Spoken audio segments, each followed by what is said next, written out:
Good morning, happy Friday, and welcome to Sunrise Small Talk episode number 93. Last week, we talked about 3 things that trust estate planning will do for you. And as I said last week, this week we're going to talk about 3 things that the use of a trust will not do, common misconceptions and common fallacies when it comes to estate planning with a trust. So here we go. Let's look at number 1.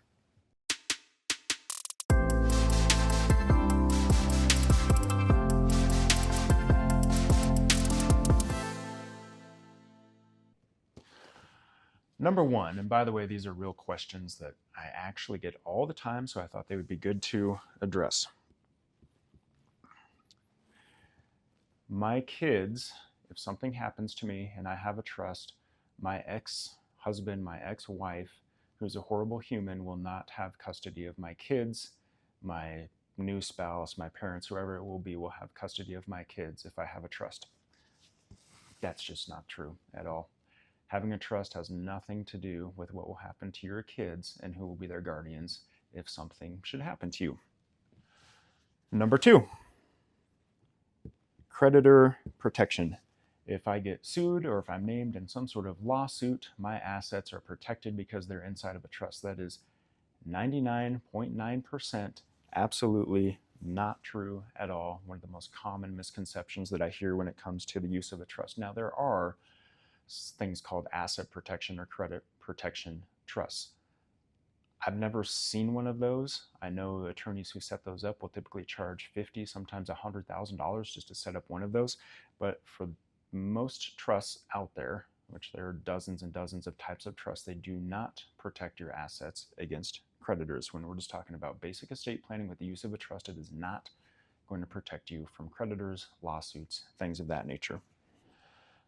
Number 3, a big one as well that I hear all the time, is taxes. I want to set up a trust because then I won't have to pay taxes. I want to set up a trust because it'll reduce my taxes. I want to set up a trust and put my house inside of the trust because then I won't have to pay taxes on my house. So let's break down that last one. I won't have to pay taxes on my house. Well, what do you mean? Are we talking about property taxes? Trust isn't going to help you there. You owe those taxes no matter what. Are you talking about taxes when you sell? Well, you don't owe taxes unless you make over $500,000 on that house for a married couple. Putting the house inside of a trust does nothing to combat any of that. So, debunked. Not going to save you on taxes.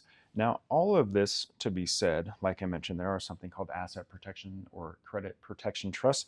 There are a lot of types of what are called irrevocable trusts that will reduce taxes when we're talking about estate taxes.